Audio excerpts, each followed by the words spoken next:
Iche krampa obetena so na ayedin ama no nti no many me team no yare koto empanfo anim na very fortunate ekonya empanfo a mo free Shepherd Road Foundation yare to omanim no anu na sakrampu na empanfo ba etia na so say ombetimi aboa ye wheelchair na yede abrenti hwa wheelchair yi na yede aba yede ma minua ba vida na ono so ofia ono so atimi ede adendan no ho no nti wheelchair no eni me pese me ne Shepherd Road Foundation for empanfo ni bi so ebedi enkomo nti mo panyi ba ho ha no a me no ebetwe enkomo nana mpacho etisen nyame adome mpacho udi mpaire me de Denis Adukwabana mpacho woka Shepherd for me Shepherd Road Foundation coordinator una coordinator pacha na yede betu mu ne yede na ka makoma yede na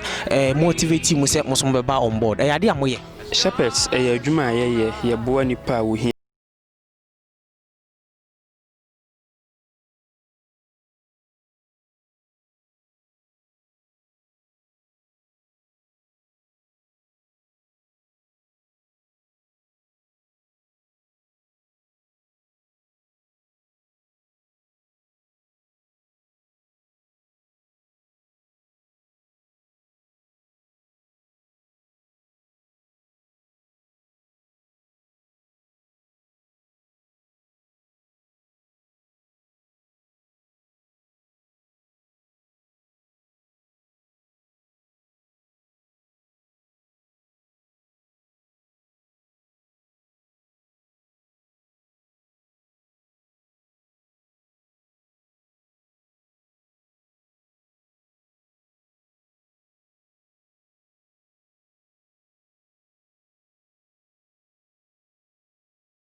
da be hia mo no ebisa so hia de kai de nantinu bi na o se ane teni pen for dwene ho ma coordinator no so da wheelchair no mission no boy me the Night of Columbus for na for bi ne kan bo mu a ene yetimenya bi de brand ti e ba ya enya bi de brand no na nema kakra so aka no ye hwese na mbe ya dom bosumi no ye be sha se bi du no finfin no na ye nya mattress ne aduane kakra so de adro mu na mo so akeka mo asetena mu Yankopon enhira pa nya hwiche nkwanam de tu ani me de mattress enso so atu nani ye ba ne ye try ase nka ye bipi bia ba nso ye bantem nti ne ye nya bi nti wasan hye bo se enche bia nso obesan so abre omo mattress mame ne uni nkomo kakra mesrew bra me cha me ne uni nkomo kakra awona design ayo ene me shobo me say acha fie da na me de hwiche abro won saka hwiche no masaka de na obeka chempafo mbaka cha mo say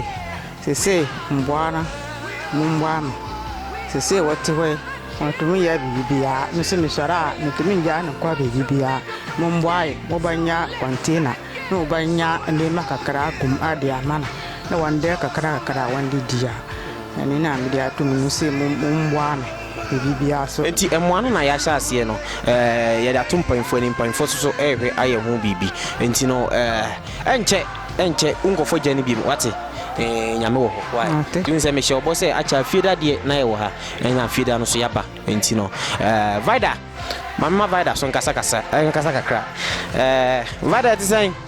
Me pacha me hoye. Oh yeah. Me pacha. Let the man so mesro.